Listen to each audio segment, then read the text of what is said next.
मेरा सवाल ये है कि इनकी पार्टी का एक थीम बजता है कि क्या है? जो रामलला को लाए हैं उनको हम लाएंगे। हाँ। तो मैं ये पूछना चाहता हूँ, यदि राम को श्री राम को भगवान मानते हैं तो भगवान जी इनको लाए या श्री राम को ये लाए? ये है कि यदि ये श्री राम को भगवान मानते हैं हाँ। तो श्री राम इन्हें लाए हैं या राम को ये लाए हैं? यहाँ ये महानुभाव कह रहे हैं कि आपका एक गीत है जो राम को लेके आए हैं, हम उसको लेके आएंगे। तो अगर राम भगवान है तो आप उनको कैसे लेके आए, और अगर आप उनको लेके आए तो फिर वो राम भगवान कैसे हुए? ये एक बिल्कुल जड़ता भरा प्रश्न है, और ऐसा प्रश्न इसलिए आता है क्योंकि हमने हमारे शास्त्रों का अच्छे से अध्ययन कर नहीं रखा। उम्मीद करता हूँ ये जो भाई पूछ रहे हैं इसके वीडियो के अंदर वो हिंदू ही होंगे। अगर ये विधर्मी भी हैं, किसी अन्य धर्म के मानने वाले भी हैं, या नास्तिक भी हैं, तो भी ऐसा प्रश्न आप तभी पूछ सकते हो जब आपने हिंदू धर्म के ग्रंथों का अध्ययन नहीं किया है। सबसे पहली बात तो यहाँ कि ईश्वर की संकल्पना हमारे धर्म में उस तरह से नहीं है जिस तरह से वो कोई कर्ता धर्ता नियंता है और अपने हाथ से बैठ के कहीं बना रहा है सब कुछ और उसने ये बनाया है। हम ईश्वर की साकार संकल्पना करते हैं, लेकिन हमारा साकार मत उस रूप में नहीं है जैसे कोई मजदूर या कारीगर या इंजीनियर एक एक चीज जोड़ के सब बनाता है। उस तरह से इस सृष्टि का निर्माण हुआ है, ऐसी मूर्खता भरी संकल्पना हमारे धर्म में नहीं है।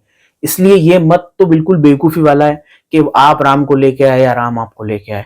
क्यों? क्योंकि हमारे यहाँ ऐसी संकल्पना नहीं है। हमारे यहाँ जो ईश्वर की परिभाषाएं हैं और सृष्टि निर्माण का जो क्रम है वो बहुत व्यापक तरह का है।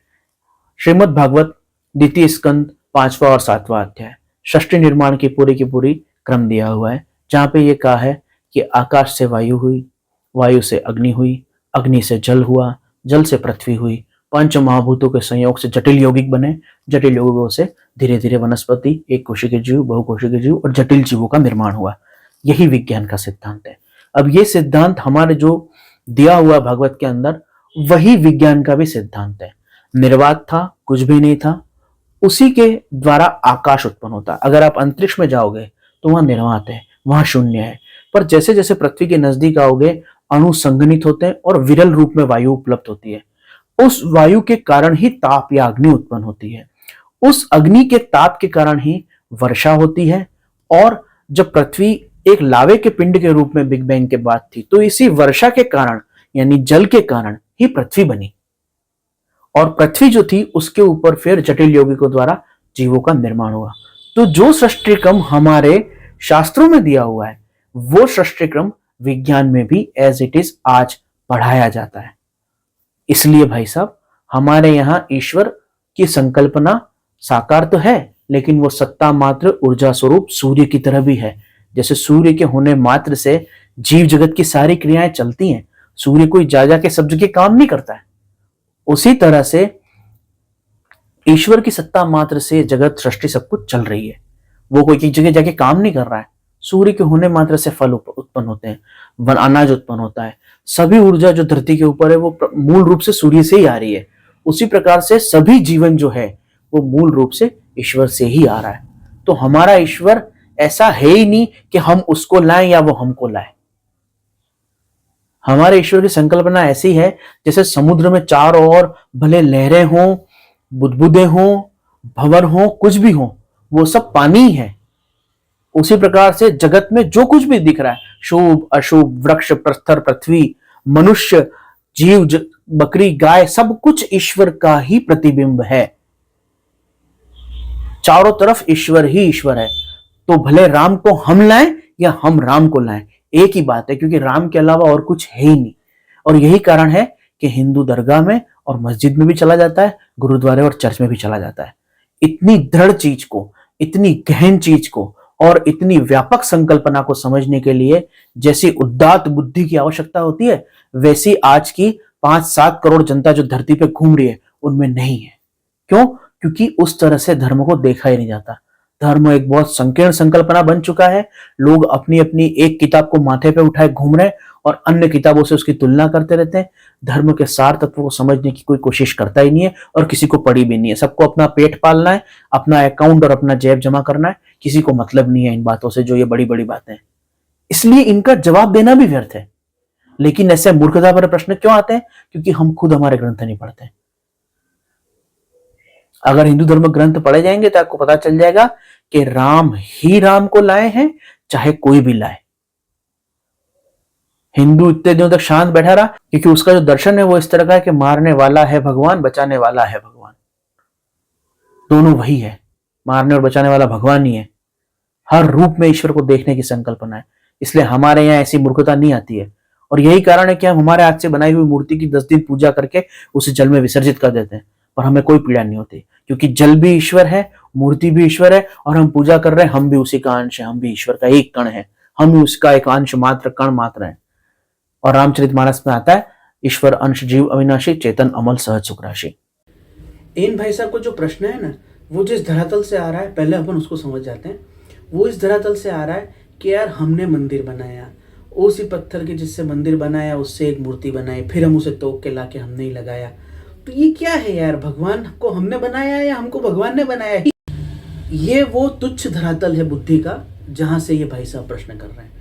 इसका बहुत सरल सा उदाहरण देना चाहता हूँ मेरे भाई। तू जिस पत्थर से मंदिर और मूर्ति बना रहा है, वो पत्थर क्या तूने बनाया? तेने तो बनाया नहीं है।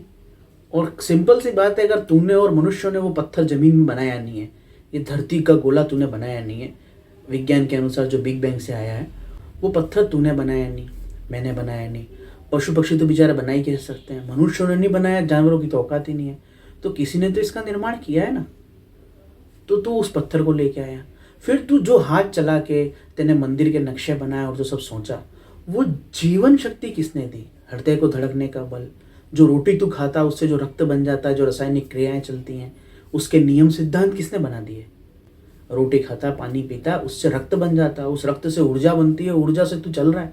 ये सब कहाँ से हो रहा है? कौन दे रहा है इन रासायनिक क्रियाओं को चलने के आदेश निर्देश कि इसी क्रम में चलना? भाई ग्लूकोज ही बनना चाहिए, ऊर्जा ही बननी चाहिए, प्रोटीन है तो उससे मांसपेशियां ऐसे ही बननी चाहिए, किडनी है तो छानने का ही काम करेगी। ये सब जो सिद्धांत बना के दे रहा है वो कौन दे रहा है? तो जो पत्थर लाया उसको बनाने वाला कोई सुप्रीम पावर है, और जिस बल से तू उस चीजों को बना रहा है, निर्माण कर रहा है, सोच रहा है, उसको करने वाला भी, तुझे सत्ता शक्ति देने वाला भी कोई सुप्रीम पावर है। तो जो सब कुछ उसकी सत्ता से ही हो रहा है, तो मंदिर भी उसी का बन रहा है, बनाने वाले भी उसी की सत्ता से काम कर रहे हैं, और जो पत्थर का मंदिर और सीढ़ियां बनी है वो भी उसी की सत्ता से है, और जिसकी मूर्ति बनी है वो भी उसी परमात्मा की सत्ता से है। कोई उसको राम कह रहा है, कोई उसको शिव कह रहा है। पर तुम्हारी बुद्धि इतनी तुच्छ है, इतनी तार्किक है कि आस्था के इस सरल से तत्व को तुम नहीं समझ सकते। ये तो श्रद्धा और भावना के अनुसार मैंने इसका उत्तर दिया है, जो एक भक्त के हृदय का उत्तर है। भाई साहब का जो प्रश्न है ना, वो हिंदू धर्म के अनुसार किस तरह का पता है?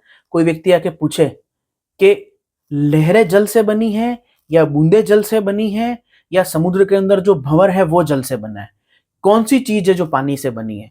सब कुछ पानी से कैसे बन सकता है? अगर पानी से लहरें हैं तो फिर पानी से बूंदे कैसे हो सकती हैं?